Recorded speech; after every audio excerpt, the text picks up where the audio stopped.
السلام علیکم ورحمۃ اللہ وبرکاتہ۔ الحمد للہ رب العالمین، والصلاة والسلام علی رسولہ الکریم وعلی آلہ وصحبہ اجمعین۔ رمضان کا آخری عشرہ شروع ہونے والا ہے۔ یہ جہنم سے آزادی کا عشرہ ہے۔ پہلا رحمت، دوسرا مغفرت اور تیسرا جہنم سے آزادی۔ آج 17واں روزہ ہے۔ اس دن یعنی 17ویں روزے یوم بدر ہے۔ آج جمعہ تو نہیں ہے، بدھ ہے، لیکن جنگ بدر، غزوہ بدر، یہ 17 رمضان المبارک بروز جمعہ اسلامی تاریخ کا سب سے عظیم، سب سے اہم اور سب سے بڑا واقعہ پیش آیا۔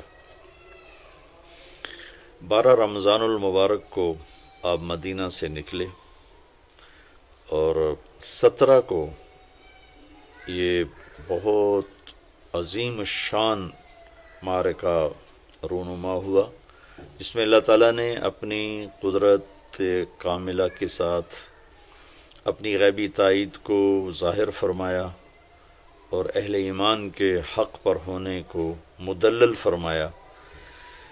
اور قریش مکہ جو کہتے تھے کدھر ہے تمہارا اللہ اور کہاں ہے اس کی غیبی مددیں، دکھاؤ دکھاؤ، تو اللہ نے بدر میں اس طرح نظام بنایا کہ یہ بتایا ہی نہیں کہ ابو جہل 1000 کا لشکر لے کر آ رہا ہے۔ ابو سفیان کا 40 آدمیوں کا قافلہ تھا، اس کو پکڑنے اور ان کا مال ضبط کرنے کے لیے یہ حضرات نکلے 313۔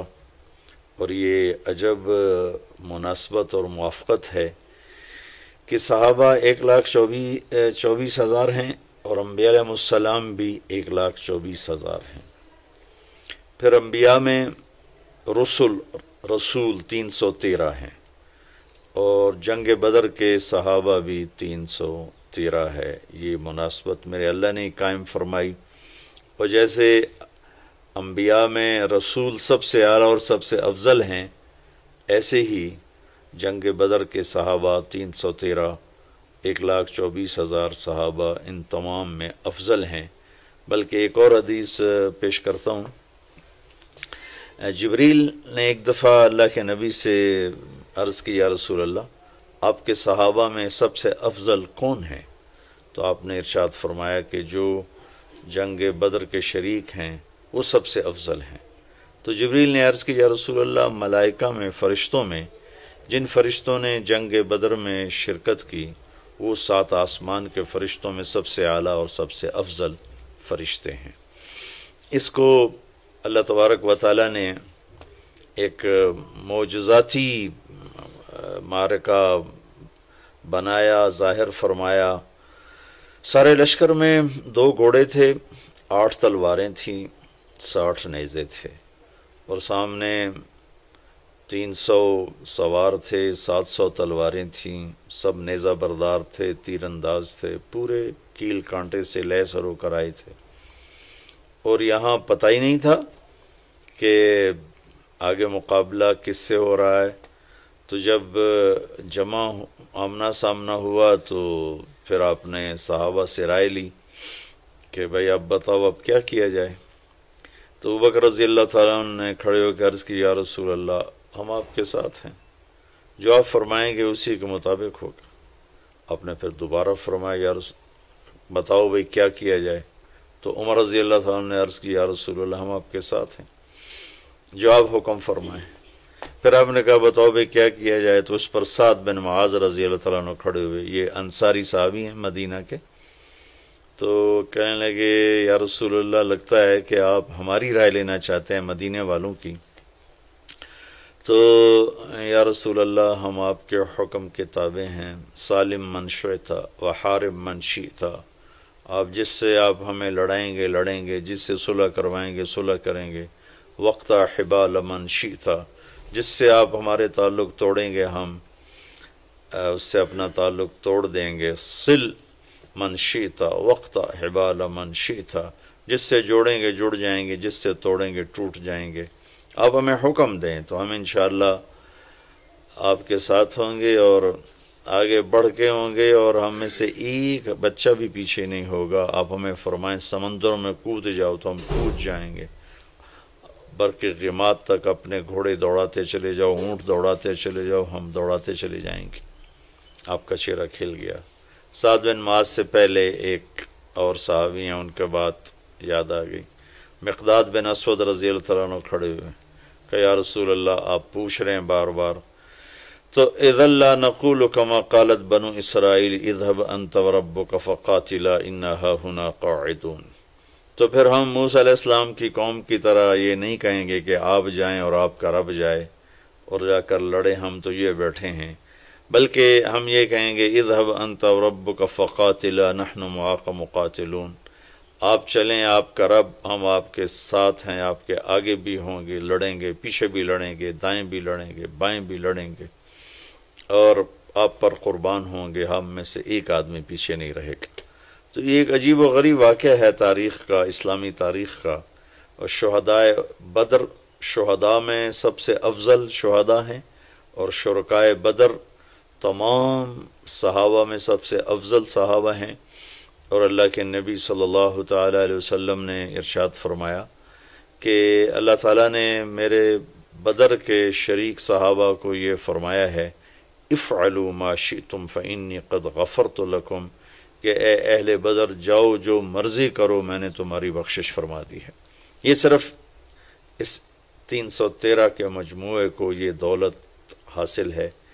اور پھر ایک اور گواہی میرے اللہ کے نبی کی، جو کسی کے بارے میں یہ گواہی نہیں ہے، کسی کے بارے میں یہ بات نہیں ہے، کہ جب آپ نے اپنے لشکر کی قسم و پرسی دیکھی، اسباب کی قلت اور سامنے اتنا لشکر جرار، تو آپ نے مصلی بچھا لیا اور اللہ کے سامنے کھڑے ہوئے اور رونا شروع کیا، اور ایک بات کو بار بار دہرایا، ان تہلک هذه العصابة فلن تعبد، اللہ اکبر، اللہ اکبر، اے میرے رب، اگر تو نے انہیں ہلاک کر دیا تو پھر دنیا میں تیری بندگی کبھی نہیں ہوگی، اللہ اکبر، اللہ اکبر، اے میرے رب، اگر تو نے انہیں ہلاک کر دیا تو پھر تیرا نام لینے والا کوئی نہ رہے گا، لن تعبد، کبھی بھی تیرا نام لینے والا کوئی نہ ہوگا، کبھی بھی تیری بندگی نہیں ہوگی۔ اتنی بڑی گواہی آدم کی نسل میں آج تک نبیوں کے بعد کسی کے لیے نہیں دی گئی، جتنی بڑی گواہی میرے اللہ نے کہ نبی نے ان صحابہ کے بارے میں دی کہ لن تعبد، پھر میرے مالک، پھر تیرا نام لینے والا کوئی نہ رہے گا، اللہ اکبر، اللہ اکبر۔ تو شرکائے بدر وہ عظیم لوگ ہیں جنہوں نے جن کے ذریعے سے تاریخ کا رخ مڑا، جن کو اللہ کی طرف سے سب سے اعلیٰ ہونے کی خوشخبری ملی، جو مرضی کریں بخشش کی خوشخبری ملی۔ آج کا دن میں بیٹھا تو اعتکاف کی بات کرنے کے لیے تھا، لیکن ایک دم وہ 17 تاریخ یاد آئی تو میرا جی چاہا کہ میں آپ کے سامنے تھوڑا سا بدر بھی بیان کروں، کہ اللہ پاک نے ہمیں بہت خوبصورت تاریخ دی ہے، اور ہماری بدقسمتی ہے کہ ہم اپنی تاریخ سے ہی واقف نہیں ہیں، اپنے نبی سے واقف نہیں، اس کے صحابہ سے واقف نہیں۔ اللہ تعالیٰ نے جیسے نبیوں کو چنا 1,24,000، ایسے ہی اللہ نے اپنے نبی کے صحابہ کو چنا 1,24,000، اور آپ نے فرمایا اللہ اللہ فی اصحابی لا تتخذوہم غرضا من بعدی، دیکھو میں تمہیں خبردار کر رہا ہوں، میرے صحابہ کے بارے میں اللہ سے ڈرنا، اللہ سے ڈرنا، میرے بعد انہیں تنقید کا نشانہ نہ بنانا، میرے بعد انہیں طنز و طعن و تشنیع کا نشانہ نہ بنانا، میرے بعد تم ان کے بارے میں کوئی گستاخی بے ادبی نہ کرنا، کہ فمن احبہم فبحبی احبہم ومن ابغضہم فببغضی ابغضہم، جو ان سے محبت کرے گا وہ مجھ سے محبت کرے گا، جو صحابہ سے بغض رکھے گا وہ مجھ سے بغض رکھے گا۔ یہ اتنی بڑی جماعت ہے کہ ان کی محبت کو اللہ کے نبی نے اپنی محبت قرار دیا، اور ان کے بغض کو اللہ کے نبی نے اپنے بارے میں بغض قرار دیا، اور اس میں یہ بدری صحابہ سب سے عظیم، سب سے اعلیٰ، سب سے برتر. تو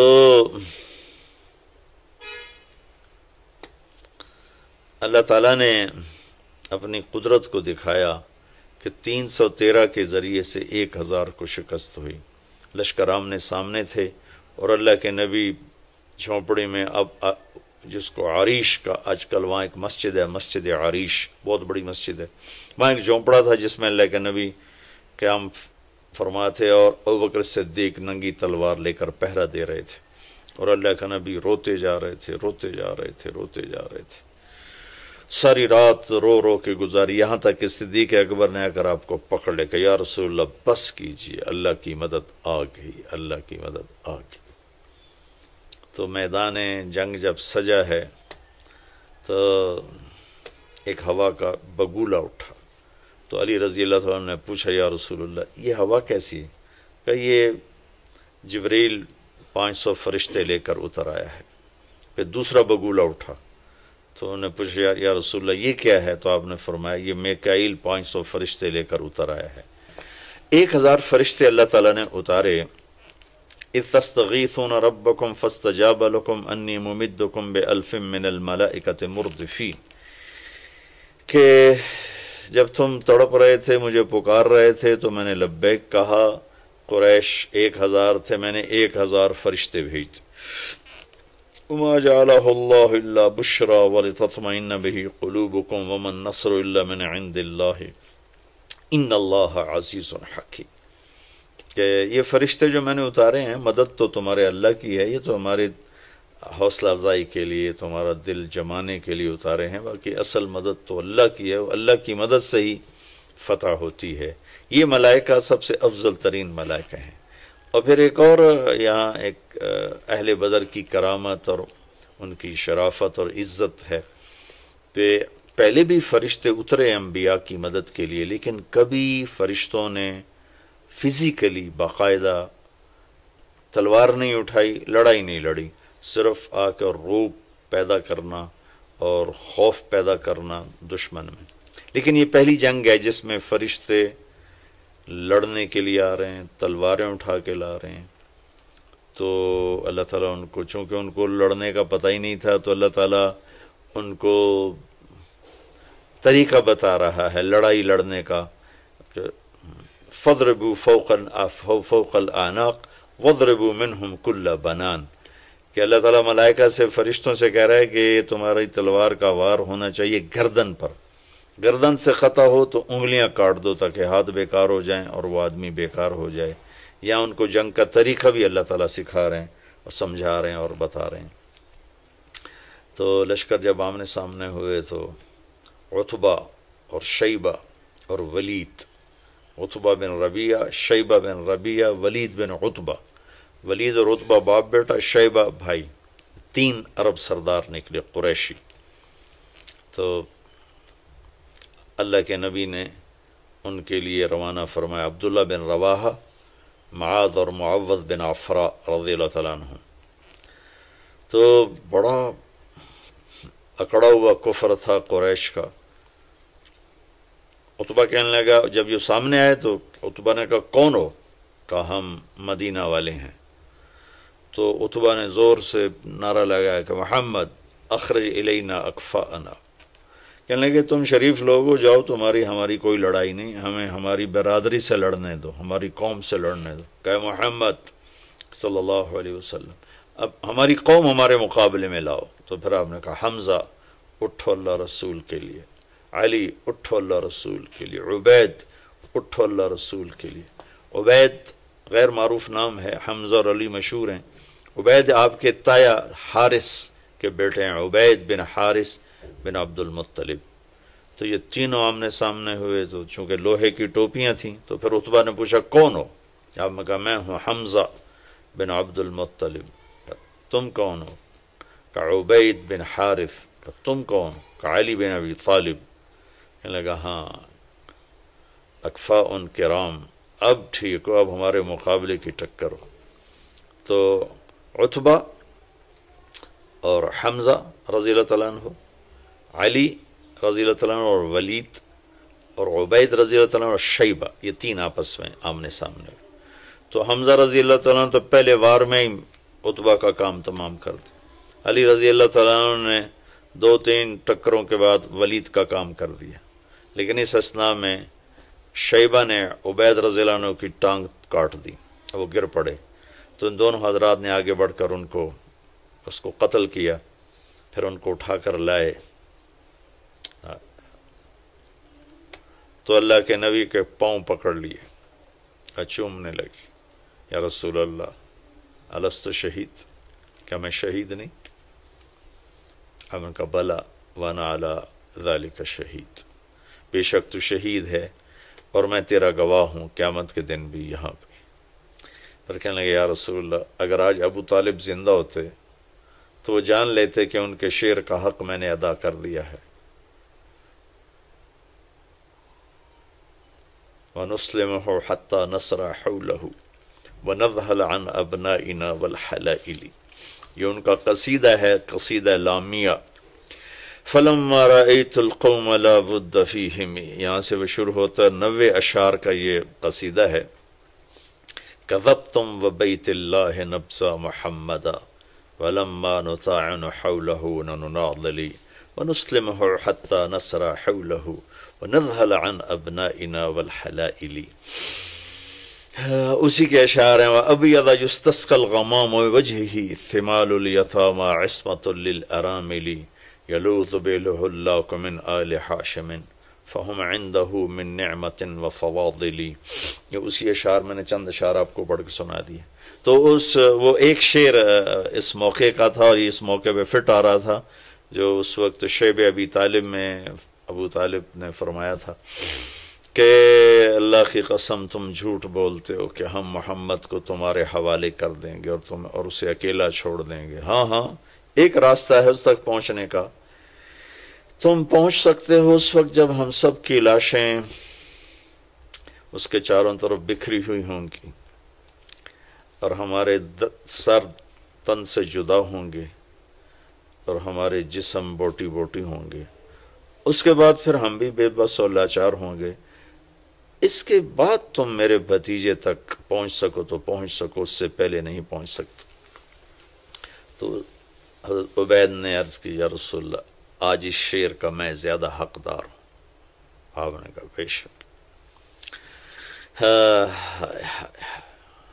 پھر اس کے بعد عام حملہ شروع ہو گیا، اللہ نے ملائک فرشتوں کو اتارا تھا، تھوڑی دیر میں 70 ان کے قتل ہوئے، باقی بھاگے اور 70 گرفتار ہوئے۔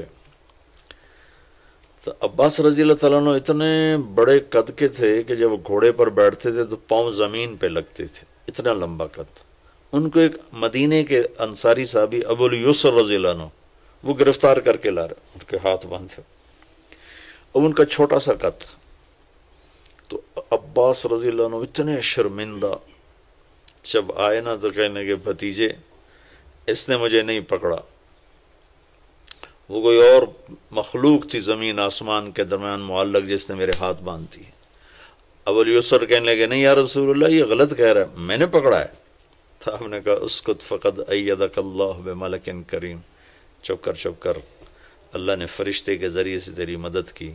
اس طرح ملائکہ کے اترنے پر اللہ تعالیٰ نے یہ قیامت تک کے لیے واضح کر دیا کہ جو تم اللہ اس کے رسول کے پورے فرما بردار ہوگے تو بغیر اسباب کے بھی اللہ تمہارے ساتھ ہوگا۔ اب ایٹمی طاقت بن کے بھی دیکھ لیا ہے، ذلت اور رسوائی کے سوا کچھ بھی نہیں ملا، کہ عمل، کردار، اخلاق، حیا، دیانت، امانت، صداقت، ہر شے کے جنازے اٹھ گئے۔ درندگی، آوارگی، فحاشی، بے حیائی، بددیانتی، ظلم و ستم، جھوٹ نے ڈیرے ڈال لیے، تو ایٹمی طاقت یہاں کیا کرے گی؟ کہ عزت اور ذلت آسمان سے آتی ہے، ایٹم بنانے سے نہیں آتی۔ عزتوں کے فیصلے آسمان سے اترتے ہیں، ایٹم اب بنانے سے نہیں۔ ذلت کے فیصلے آسمان سے اترتے ہیں، لوڈ شیڈنگ سے نہیں۔ لوڈ شیڈنگ بہت چھوٹا سا مسئلہ ہے، سب سے بڑا مسئلہ کردار شیڈنگ ہے، کہ پورا ملک اخلاقی پستی میں دفن ہو گیا ہے. سچ ڈھونڈنے نکلو نظر ہی کوئی نہیں آتا, کوئی سچ بولنے والا ملتا ہی کوئی نہیں. حیا روٹھ گیا, پاک دامنی گم ہو گئی, عدل و صدق و امانت و دیانت کتابوں کے الفاظ رہ گئے. جس دیس میں انصاف بکتا ہو, قاضی بکتا ہو, وکیل بکتا ہو, اس دیس میں کہاں سے خیر آئے گی. جہاں مریض کو doctor as a customer deal کرتا ہو, کسٹمر آ گیا. خیر میں دکھ درد میں کہیں اور چلا گیا. میں تو آپ کو بدر سنا رہا تھا. عبید رضی اللہ تعالیٰ عنہ کا 3 دن کے بعد انتقال ہوا. پھر ان کو آگے جا کر ایک جگہ دفن کیا گیا. سن 2000 میں ایک عرب دوست کو لے کر وہ اس صحرا میں پہنچا تھا جہاں عبید رضی اللہ تعالیٰ عنہ کی قبر تھی. اور وہ بدو تھا تو وہ جانتا بھی تھا. ویسے تو وہاں کچھ پتہ نہیں لگ رہا تھا, لیکن وہ مجھے قبر تک لے گیا کہ یہ حضرت عبید رضی اللہ تعالیٰ عنہ کی قبر ہے. ایک دفعہ آپ کا اس وادی سے کسی اور وقت میں گزر ہوا تو خوشبو اٹھی, مہک گئی وادی. تو صحابہ نے عرض کی یا رسول اللہ یہ کیسی خوشبو ہے؟ تو آپ نے فرمایا تمہیں خبر نہیں, یہاں عبید کی قبر ہے, یہ وہاں سے خوشبو آ رہی. تو یہ تھوڑا سا میں نے آپ کو بدر کا بتایا, نقشہ بھی, خلاصہ بھی, واقعہ بھی. بدر آج کے دن ہوا تھا 17 رمضان المبارک. دن جمعہ کا تھا. آج بدھ ہے. اپنی تاریخ ضرور پڑھیں, اپنے نبی کی سیرت ضرور پڑھیں, صحابہ کی زندگی ضرور پڑھیں. آپ کے سامنے دین کی خوبصورت شکل آئے گی. چونکہ آج فرقہ واریت نے اور تعصب نے اندھا کر دیا ہے. آپ صرف قرآن کا ترجمہ پڑھ لیں, اللہ کے نبی کی سیرت پڑھ لیں, صحابہ کی سیرت پڑھ لیں, آپ پر دین واضح ہو جائے گا.